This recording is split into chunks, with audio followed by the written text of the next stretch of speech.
Hoş geldiniz Cihangir Bey.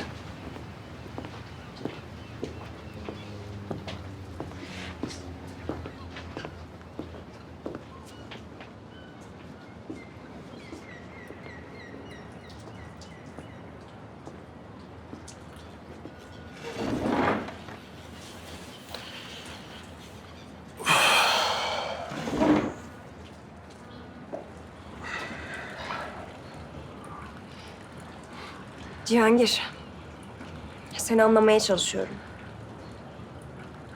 İşlerin yoğun, ben de üstüne geliyorum. Ama biz eskiden böyle değildik. Nasıldık? Sen yurt dışına gitmeden önce daha iyiydik. Ne gibi? Yine yoğundum ama bana vakit ayırıyordun. Gülüyorduk, eğleniyorduk.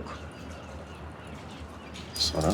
Sonra ortadan kayboldun. Yurt dışına gittin, geldin. Bir türlü eskisi gibi olamadık. Yani İrem, yani yurt dışı diyorsun da... hayatımda başka birinin olmadığını biliyorsun. Bunu demeye çalışıyorsun. Hayır, o değil. Senin aklın başka bir yerde kaldı ya. Ben öyle bir ayrım yapmıyorum. Yapamıyorum. Yani evet, yani ilk sorunum var ama... o ne zaman başladı hatırlamıyorum bile. Sen yurt dışına gittikten sonra oldu. İnan daha önce yoktu. Bilmiyorum, bana daha eski gibi geliyor.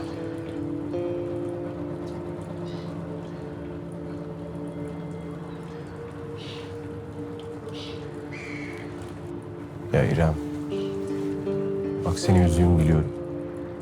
En çok sana haksızlık ediyorum, farkındayım. Mutsuz olduğunu görüyorum, mutsuz olmanı istemiyorum ama. Kendimi işe güce kaptırdım. Öyle olsun istemezdim.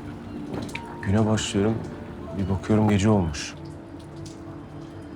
Yurt dışına çıktıktan sonra oldu bunlar. Ne olduysa oldu artık. Yani olmuşa da bir çare yok. Ama olmalı.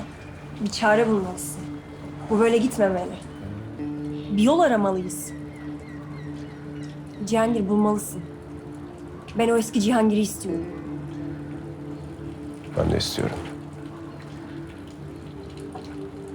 Cihangir kimseyi üzmesin. Cihangir sevdiklerini üzmesin istiyorum. Ama üzüyorsun. Şu an benimle güzel konuştun. Ama yine gece olacak. Ve yine aynı şeyler olacaksa eğer olmasın Cihangir. Rica ediyorum olmasın.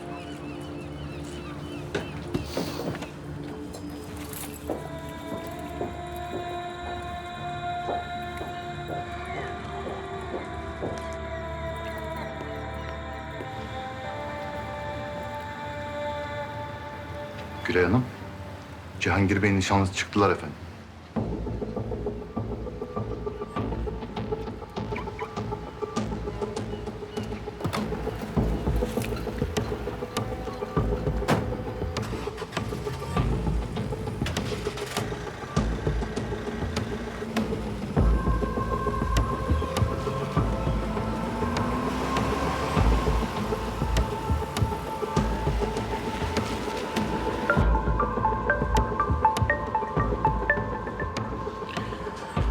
Efendim anne, bir şey mi oldu?